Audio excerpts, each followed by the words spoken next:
Rusnáci u Subotici na chasnovanie dostali dva neveľkí prostoriji, ktorí zmestení na autobuskej stanici.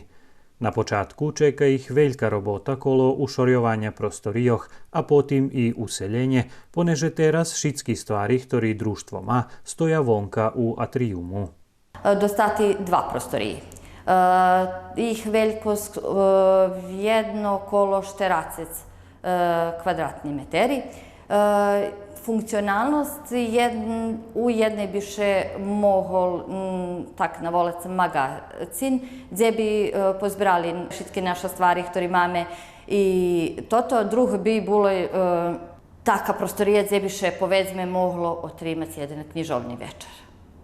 U planu, že bi še tu u atriumu, kad hvilja dopušči, a i epidemijna situacija, že bi še otrimali dakuz vekši ruski podžije.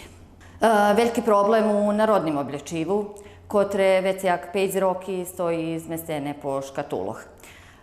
To je jedna od najvekših vrednostov toho društva i jak taka še pomnje muši spašic. Teraz už kad máme svoje prostoriji, думаю, že za takvu jednu novu rusku energiju, a všelijaki za starima členami društva, hodnoše ožic i aktivnosti sekciji društva.